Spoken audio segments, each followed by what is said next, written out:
Welcome to First Unitarian Society of Minneapolis, the birthplace of congregational humanism. We carry on that tradition of free thought today, dedicated to promoting a free search for truth, meaning, and justice. Our web address is firstunitarian.org. Thank you for joining us.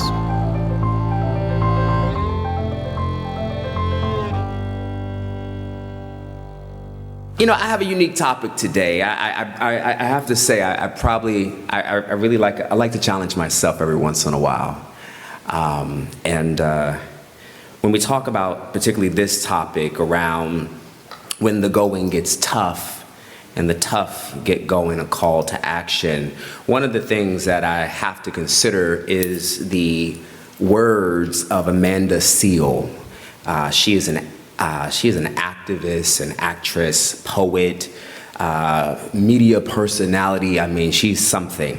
If you've never seen her before or seen her work, trust me, she is quite known for something up to date recently that she said, which I think I'll start with first.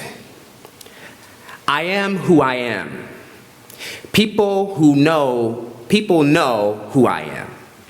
And that is a beautiful thing.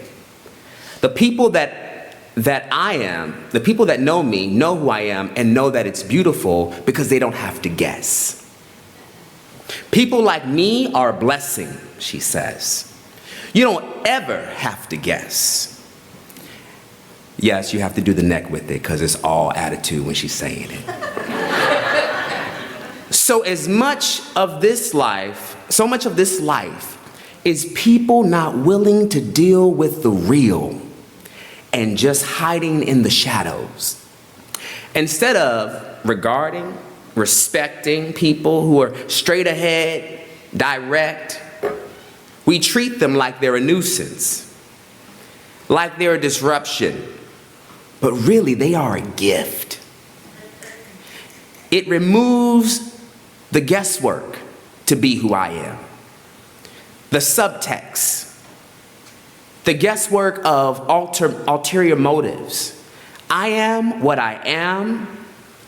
What you see is what you get. Whatever you hear me saying is what I am saying. And to me, that is a lot easier of a route. I found people in my life over time that I see, and guess what they say? It's dope to live that way. People who see that see me as a gift, not an attack. Yes, all right. Her words resonated with me for quite some time as I began to think about this piece. And you would probably be like, well, how does that relate to Darwin? I am who I am, right? She does something very unique because she offers us a framing about who she is, and in some way, a way for us to look at ourselves to get real. And what does that reality mean if we do not go through some kind of evolution? I'm going to be real with you today. I am not a fan of Darwin Day. For me to even talk about Darwin right now was like, I gotta tell on myself, right? I have to tell on myself. I'm gonna step away from this mic, so I'm gonna be hot. I can't do Darwin Day. I struggled. And I'll tell you why. Growing up in a home, literally, where you were brought up in a black neighborhood, with black family, and they're talking, and the first thing you hear somebody talk about with evolution is you're related to a monkey. Now, we all know that's not Darwin's cause. I want to be honest. We know it. And I did my homework. But don't get me wrong, in American culture, with American supremacy, and the way that we're looking at things, it's tight. Right? So bear with me, because it's not like I'm going to dive into Darwin like some amazing intellectual, let me talk about science and evolution today, right? That's not going to happen. What will happen is is the ability for us to understand a few things that I think is important regarding a really great book called Darwin's Sacred Cause. But let's start first with the natural selection. That's what I want to start with. Jacob, just a little slide. There we go. A little Charles Darwin brought the idea of natural selection into attention with the world. It was bestseller on the origin of species, right? Most of y'all probably already know that. I can guarantee you do. And as a result, that work was then morphed, shifted, depending on the social context and who it involved. This great gift of evolution and the idea that we were all interconnected to all living things showed in some kind of way later a superiority in much of our societies. But let's be honest, Darwin, in some aspects, particularly in the text that is written about him by Adrian Desmond and James Moore, that Darwin was an abolitionist. And it was deeply rooted because of his mother's family. This constantly was also, his abolition work was also reinforced when he did his voyage on the Beagle, which we have lovely outside.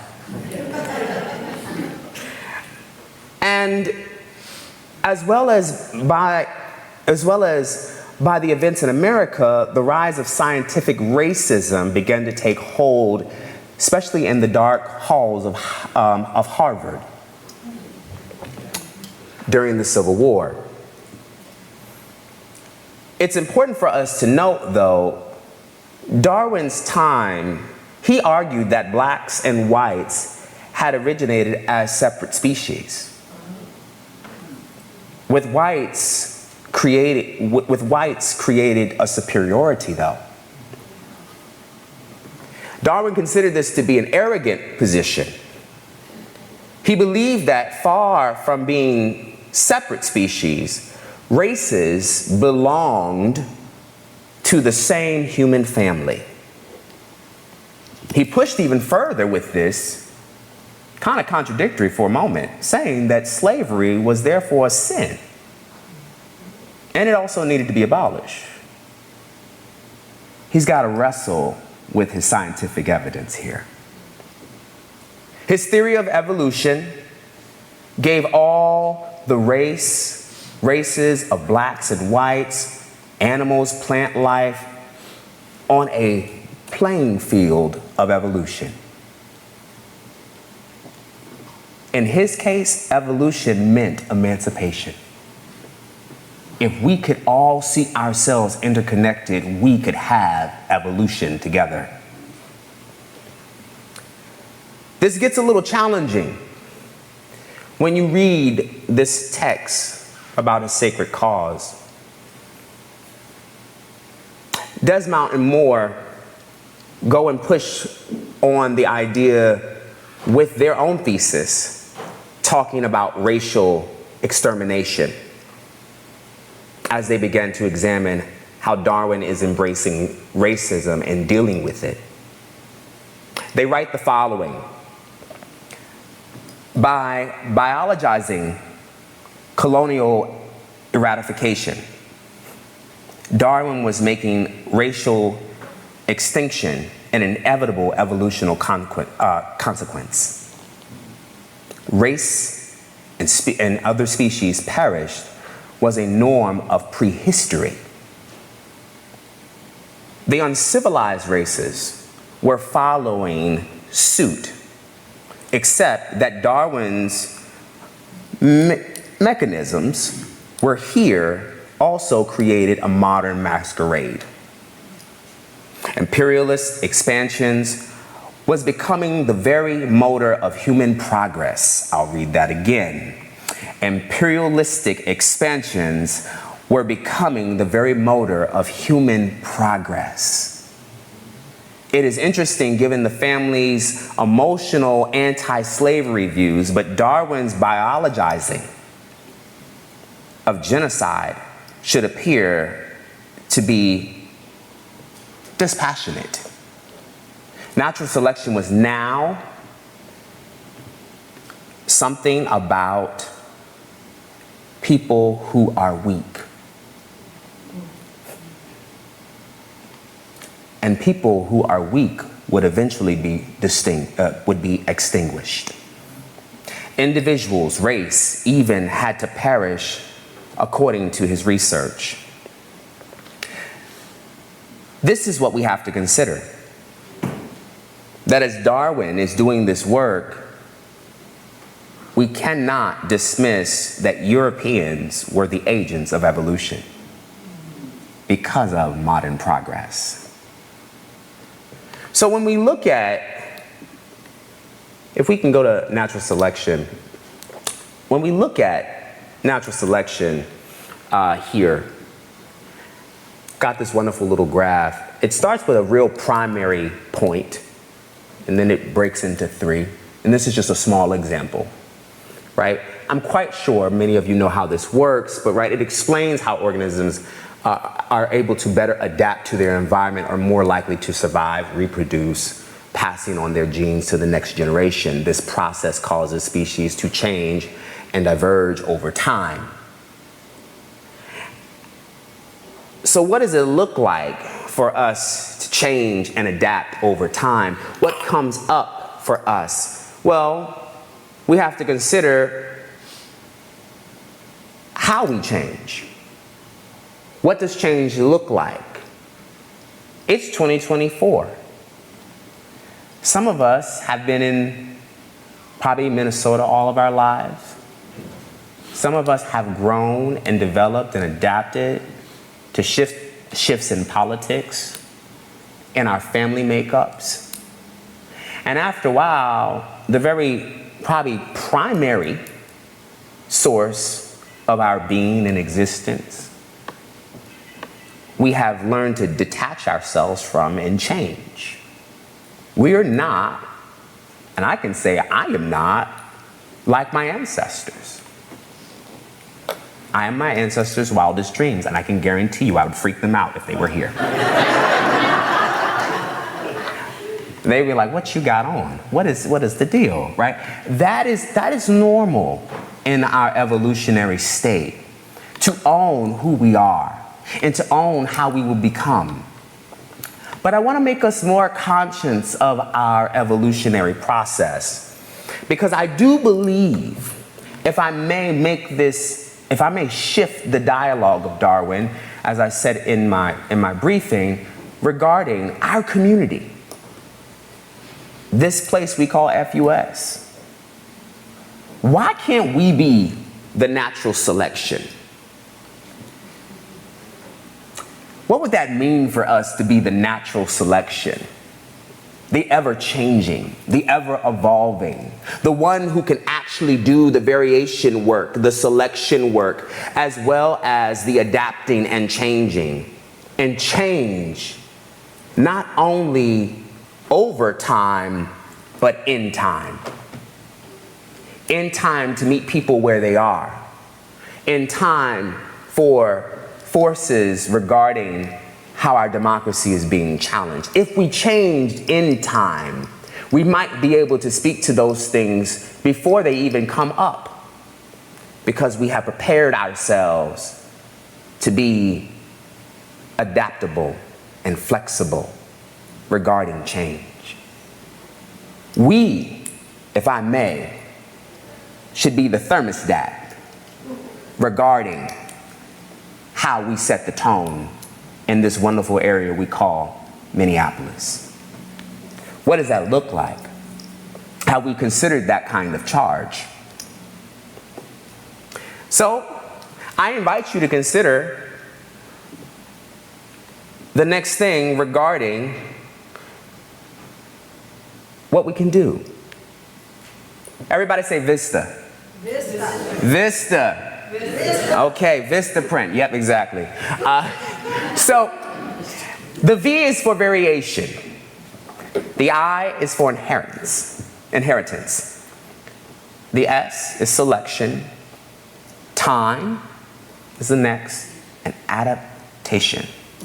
This stuff. Right? So, if we practice this, if we practice a variation and we offer people a variation of congregational experiences, conversations and programs, what does it look like and feel like for us? Who are we reaching out to? Who are we connecting with? Who are we in fellowship with? I'll go back to my original question. My original question is, it's 2024. Do you know where your children are? But that's a real question for us. For some of us who have been here. It's 2024. Where are your cousins? Where are your colleagues? Where is the invitation in 2024? What does it look like and feel like for you? Oftentimes we are told that, as humanists, we don't proselytize. I get it. But I have to invite you to really think about, what does it mean for you to evolve with somebody alongside you in this journey? Because I'd rather be humanists together than humanists individualized. I'd rather be a community together, growing and becoming together, than actually isolating myself. I'd rather be in an argument with those that are challenging and difficult with me. Come on, can I be honest with you? I do. I will challenge you in a minute. Right? Because that's important. Because it offers communal accountability. Because I don't only want to grow, I want some other folk to grow. Right? Exposure is important when we deal with evolution. Right? Exposure is important. And so I think that is something that I think we need to push on. Variations, if you do not know, are oftentimes organisms that have various sizes, colors, and they have the ability to fight off certain diseases, and they have countless traits. Let's interpret that for a minute. They come in different sizes, they come in different colors, and they come with different defense mechanisms. This means they're not cut from the same cloth as you. And how you see yourself. You get to enjoy the variation of diversity and inclusion. When we go through selection, we know that resources are limited. More organisms just so happen to be born is how it's broken down. But as they advance, they might be the very few that can survive because they learn how to hold on to their resources and find successful ways. They find and discover successful ways of succeeding. I bring this up because I believe that our congregational community has the ability to succeed. I believe we actually have what it takes to actually offer something so unique, not only by the very nature of being a humanist congregation, but by the very nature of how we are made up in this space. That if we brought our wealth of wisdom, our knowledge, our diverse thinking, in all of its complexities, we have something to hold on to together. Time and adaptation are vital. Generation after generation after generation, each trait is advancing.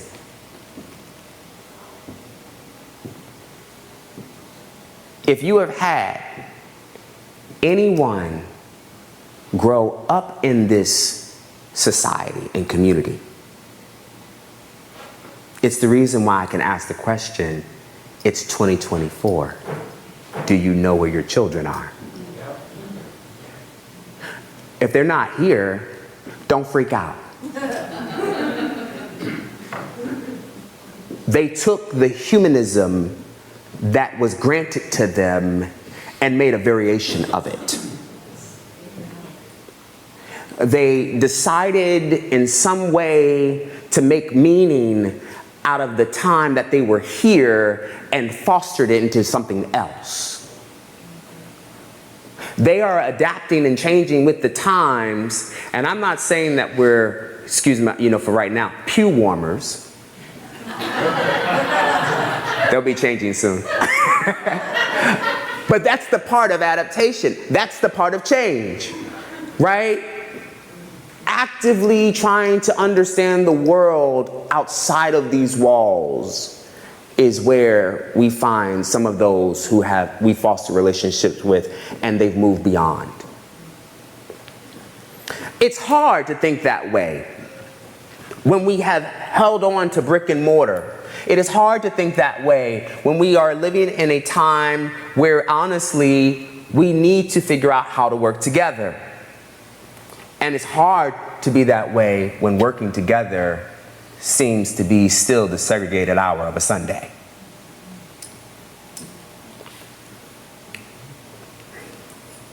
So what is next?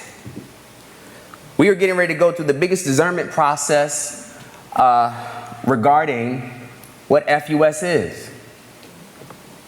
And what does that feel like? It's got a little anxiety to it. It's got a little uncertainty to it.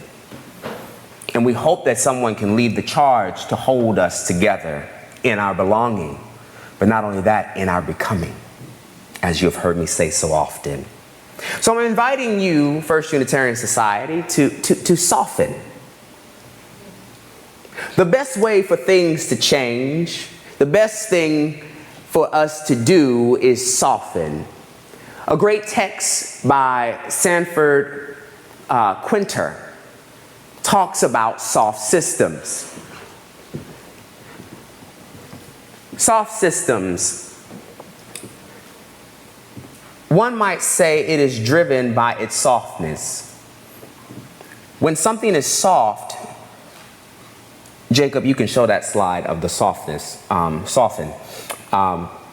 It has a capacity to move, to differentiate internally, to absorb, transform, and exchange information with the surrounding, to develop complex, interdependent subs and super systems. I love that complex definition. Just sitting with that is a meditation in itself. That when I soften what I think I've always known, when I soften myself to engage Darwin again and put a new lens on, when I soften myself about the rigidness of humanism and our place as the First Unitarian Society within the dialogue of humanism, how do we soften ourselves to offer differentiation, to transform, to exchange information? I had the wonderful opportunity over this week to go to Las Vegas. I promise you I didn't gamble. I didn't get anything in return anyway. So, but during that, believe it or not, I actually went to a progressive Pentecostal conference. In that conference, it is established by a bishop by the name of Bishop Yvette Flunder. Her partner, named Sherry, they decided to establish a new movement for affirming queer, LGBTQIA folk in ministry. Pentecost and affirming ministry. That's dangerous. And I want to be anywhere where good danger is, because I was like, ooh, yes. So of course when I walked through the door, they know me a bit. They said, But they still doing their, you know, I'm like, okay, cool. Reach over and turn to your neighbor. I want you to pray with your neighbor. I was like, ain't nobody touching me. Nah. If you walk over here, you ain't gonna get no prayer. I'll smile at you. You know, it's not because I'm being, you know, I'm not trying to change, but it's at the same time, I know what holds me in shared connection.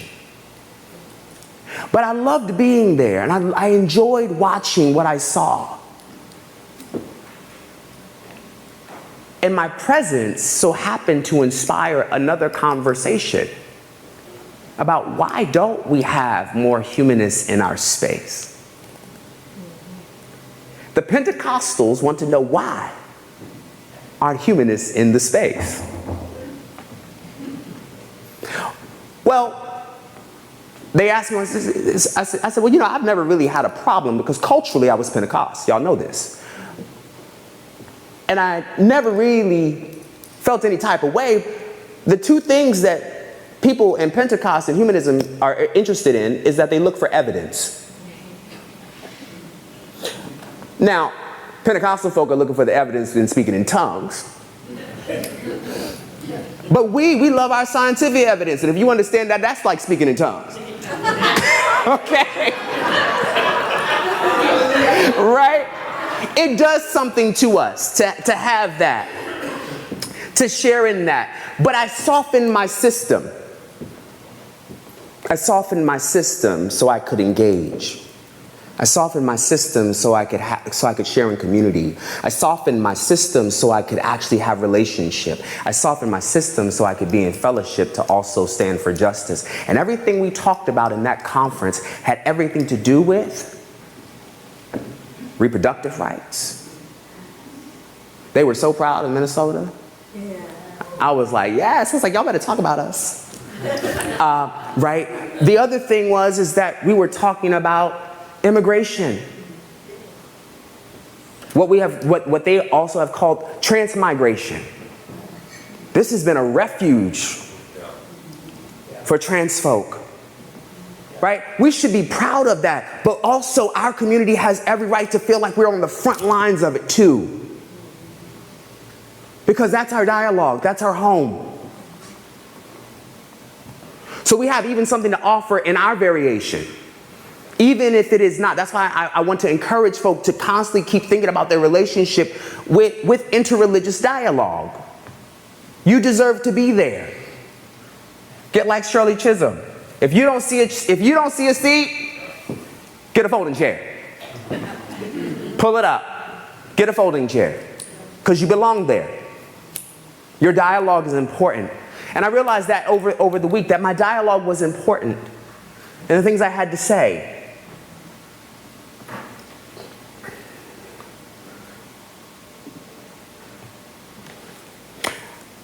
Next slide.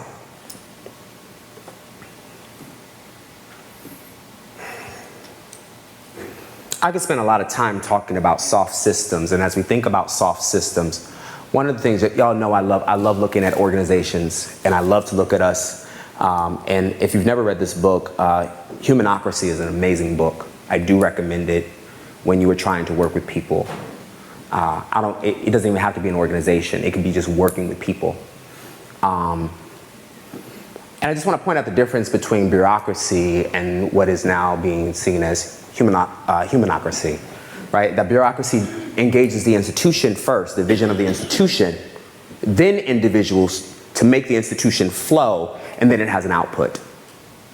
And that's often how we have kind of run within our spaces. I've seen it a lot, especially, particularly around humanist communities in general.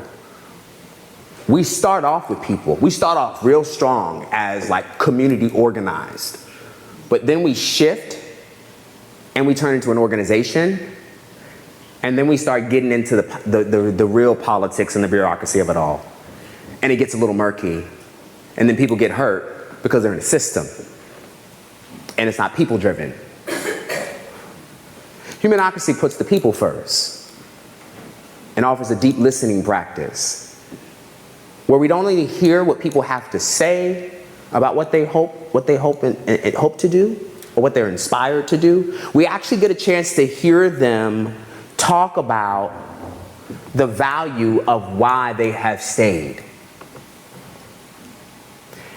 And I was thinking to myself, wow, the conversation keeps coming to my mind. It's 2024.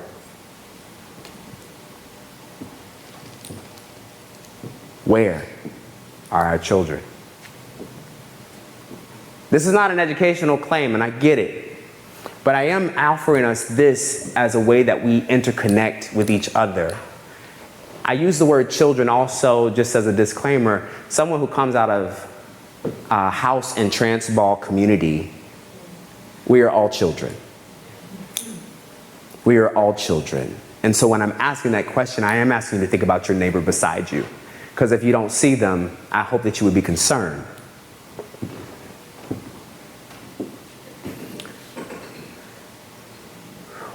What I believe deeply is that if we're going to consider looking at our humanist movement, I want it to be a movement, not a congregation. Can I just talk to you personally for a second? I see us as a movement, not as just a congregation. I see us putting charge in the atmosphere, not just putting out a call.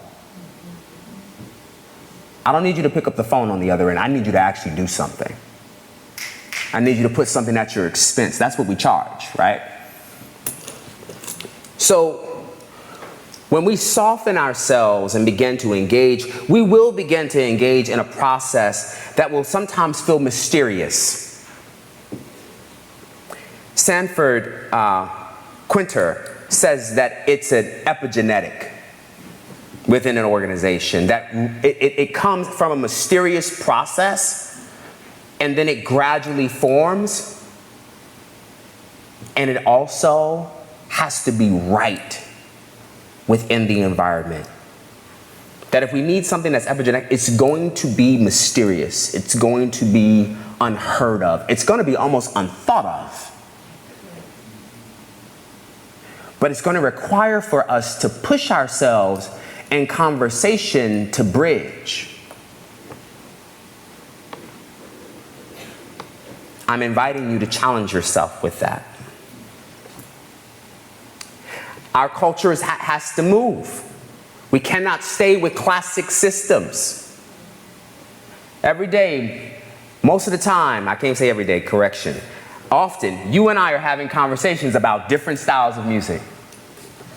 Very different from the beaten path that we have always done. Because I love various styles. It is because I am interested in new mechanics that create relationship. It is not because of the simple fact that FUS is in need of change. I know that we are transformation.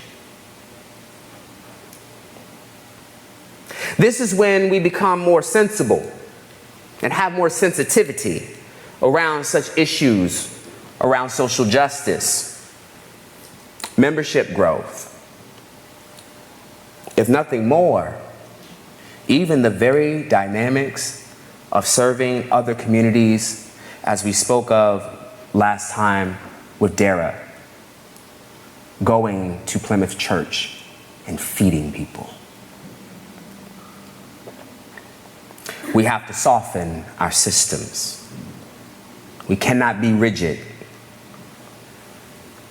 for it will cause many to miss out. My last slide.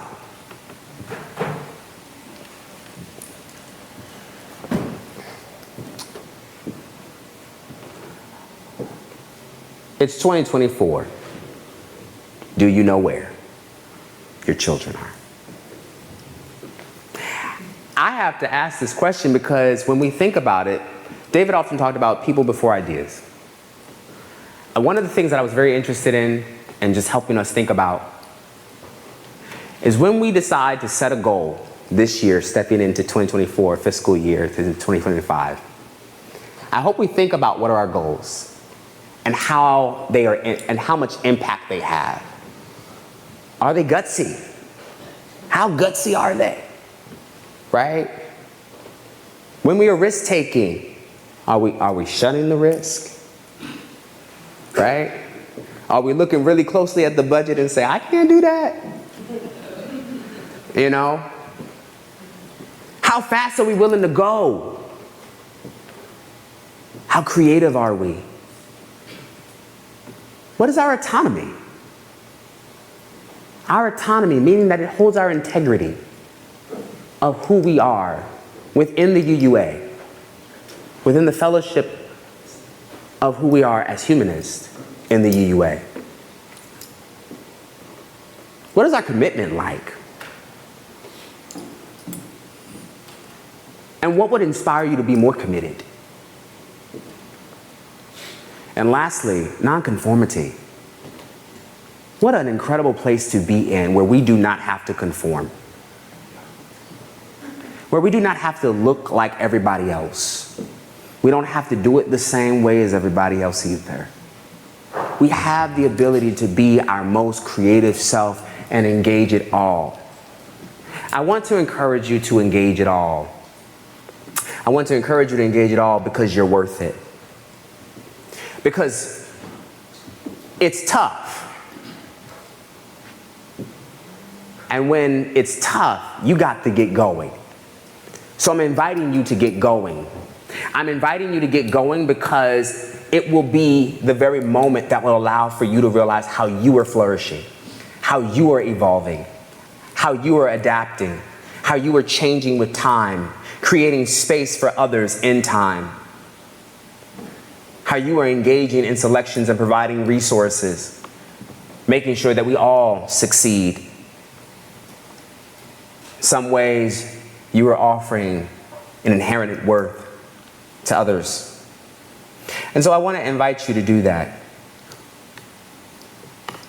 Let me go back to my homegirl for a second. Amanda Seals said it best. I am who I am.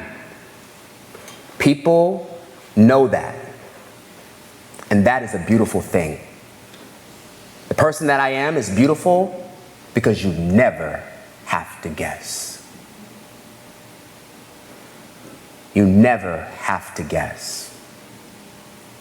I invite you to be in the space where we never have to guess about each other, but we can grow together. Thank you.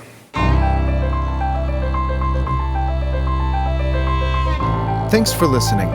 You can find much more about humanism and what's happening at First Unitarian Society of Minneapolis by visiting our website at firstunitarian.org.